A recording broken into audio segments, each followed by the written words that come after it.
As I was entering the hall and looked around and saw how powerful the gathering is,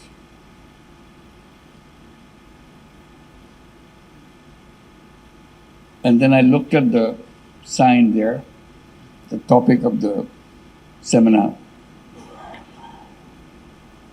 my heart started throbbing. And it didn't stop since then. And it was throbbing as I heard the speeches louder and louder, with expectations. Expectations that we raise on three magic words: judicial, independence, and efficiency. These three words define the foundation of the society. And July uprising gave us the opportunity to build that civilization. And this is where we are, defining each step of that foundation. And I said my heart was throbbing, and it throbbed louder and louder. And it became loudest when I was listening to the Attorney General of Bangladesh, because he defined where we are coming from. And if you forget that, we will not understand what these three words mean. And today is a historic moment for all of us, because we are about to celebrate the anniversary of the uprising. It's almost a year now.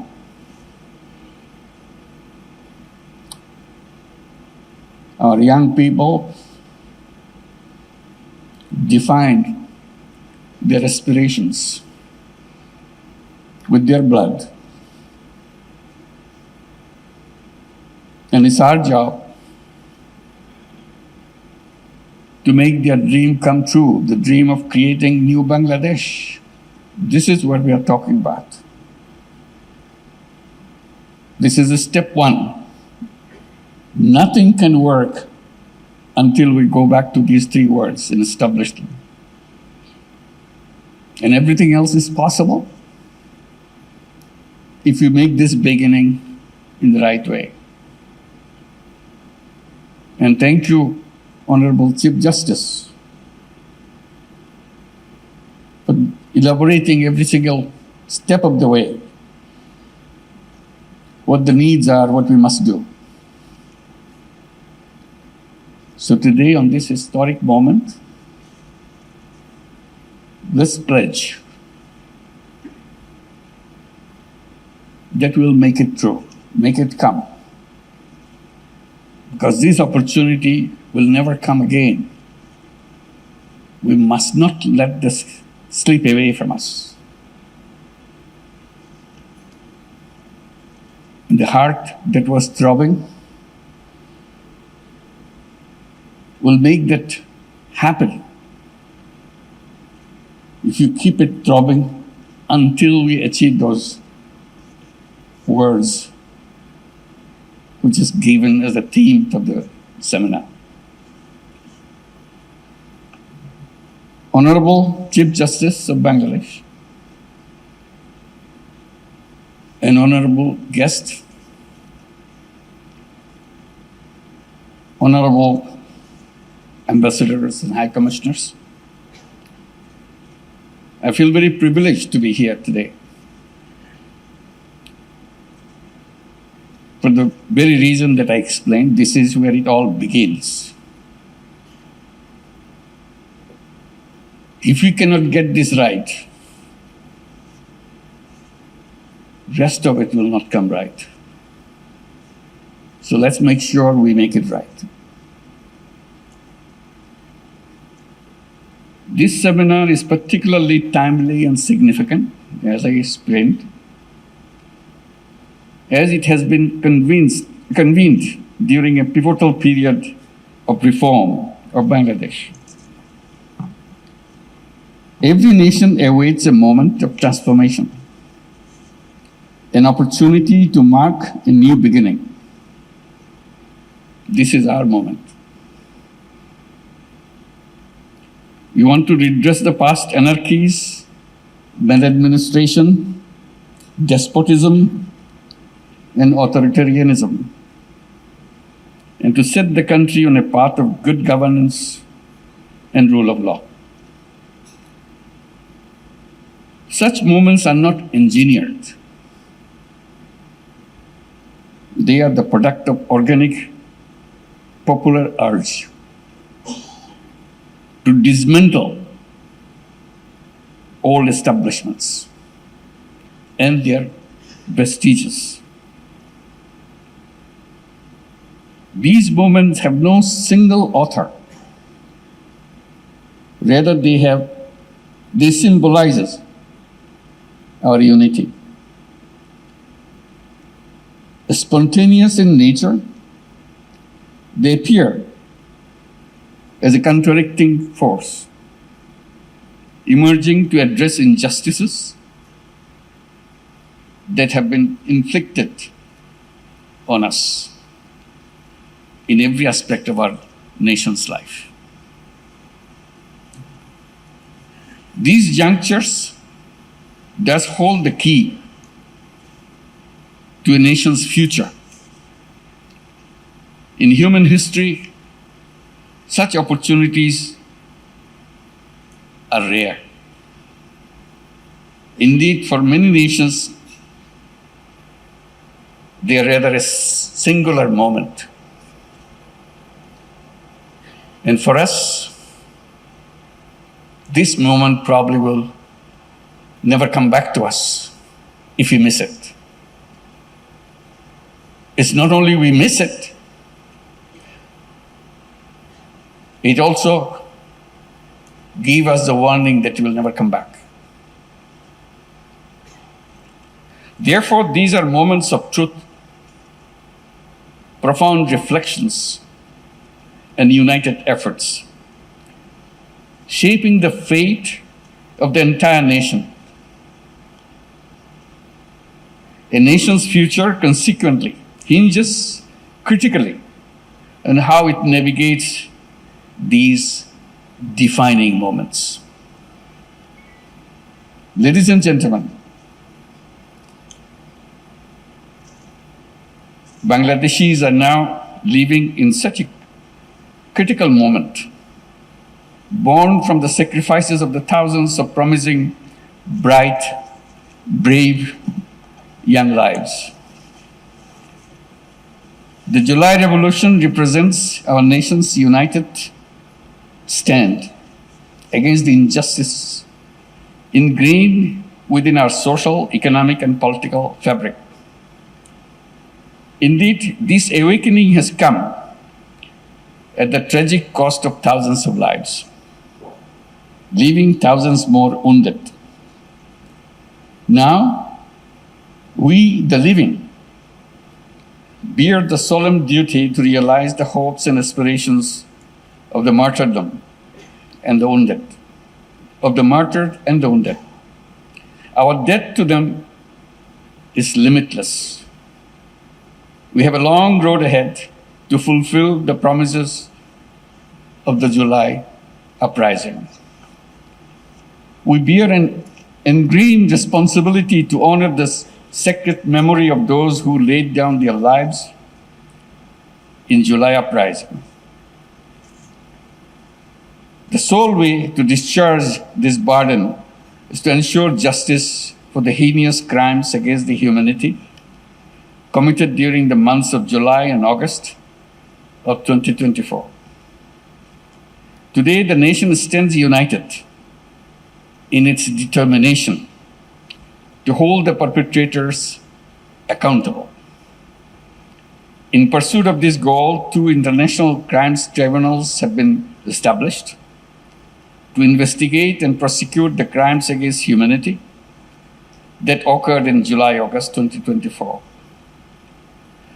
These tribunals are functioning with full independence, impartiality, and in compliance with due process.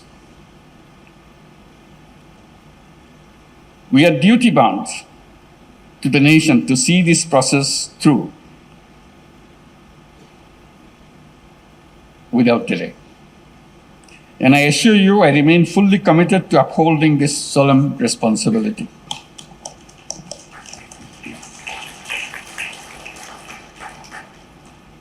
But we must keep in mind the July uprising was not merely about ousting a despotic regime. It was fueled by an intense desire to dismantle the deep-seated hegemonies and the biases that have persisted from the villages to the cities. Through the revolution, we aim to create a just society where liberty, equality, and dignity would guide all our actions. The uprising sought to break down the old order and rebuild the state so that no individual or party could ever become despotic or authoritarian. These hopes and aspirations now place upon us the daunting task of reimagining the state and redefining the boundaries of its key institutions.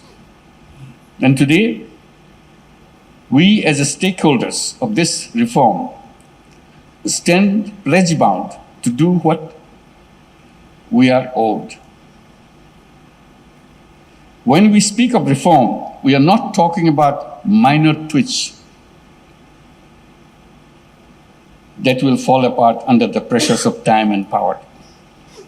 We speak of tasks left undone in the last 54 years since our independence. We speak of changes that will create a powerful democracy while ensuring that democratic aspirations do not twist into either authoritarian desires or populist yearnings. Using populist tactics to win elections and then abusing and manipulating the power structures, dismantling checks and balances, and turning oversight bodies into tools of oppression, these are common strategies from the autocratic playbook. The opportunity for reform endowed on us by the July Revolution presents us with the opportunity to design such mechanisms and power structures that can foil these autocratic maneuverings. The governance of the state in the 21st century presents distinct challenges to securing polities founded on democratic ideals. These challenges range from countering rising populism to repelling authoritarianism, illiberalism, and similar threats. Bangladesh has unfortunately experienced all of these challenges at various stages and varying degrees. It is widely argued that there is one institution, namely judiciary, that can play the most significant role in addressing these issues. That's why we are here today, to make sure we build a judiciary to make it happen. As an organ of the state, in line with the theory of separation of powers, the judiciary bears the responsibility to uphold and deliver justice, both broadly and individual cases. In the past years, however, have shown how the integrity of this vital institution has been undermined, to say the least. How the judiciary was co-opted to empower state machinery rather than limit it. How it was used to circumvent checks and balances, and how it was weaponized to clamp down on dissent. All of these have led us to this particular moment today, necessitating reform so that the judiciary can reclaim its independence, efficiency, and a process initiated under the leadership of Honorable Chief Justice of Bangladesh and being undertaken by the Ministry of Law and Justice of the interim government. Distinguished guests, in considering reform initiatives, we must assess the effectiveness and credibility of various institutions and structures in shaping Bangladesh's future. The judiciary is no exception. It is a concerted effort to bring about meaningful change. Judiciary Reform Commission has been formed and it submitted its report grounded in deep research into the country's unique circumstances. The report of Judiciary Reform Commission is complemented by the Honorable Chief Justice's own vision of judiciary, which he outlined in his September 21, 2024 address, proposing reforms structured for short, mid, and long-term implementation. It is a promising development that the Commission's findings and Chief Justice's proposals converge on many key points, reflecting a shared commitment to their common objectives. The proposed reform cover a broad spectrum. Some focus on infrastructural upgradation and digital empowerment of courts and their staff. Others aim at enhanced judicial efficiency more generally. In advancing these reforms, the Supreme Court of Bangladesh has played a key role in drafting legislation for appointing judges to the apex court. The new tiered mechanism makes the appointment process transparent, accessible, and more reliable in selecting the best candidates. This is a milestone in freeing the higher judiciary from political influence by ensuring purely merit-based appointments. In order to safeguard the district judiciary from executive and political dominance, steps have been taken to formulate rules for judicial transfers. The creation of a separate secretariat is a proposal that we cannot walk away from. A separate secretariat would grant the judiciary the structural autonomy to adjudicate without external pressure. It is also commendable that as part of the reforms, the Supreme Judicial Council has been made fully operational, ensuring judicial accountability and independence. I extend my heartfelt gratitude to the Honorable Chief Justice for leading these reforms. His initiative in visiting every division of Bangladesh to garner support and inculcate consensus has fostered a strong sense of ownership in the process in all judicial officers and other stakeholders. In this demanding work of reforming the judiciary, we have not been alone. I'm very deeply grateful for the generous support provided by the European Union, UK, UNDP, Sweden, and our partners across the international community. If fully implemented, these reforms will mark a new dawn for Bangladesh, fulfilling the aspirations for which so many have sacrificed. Let us not dwell on the past obstacles.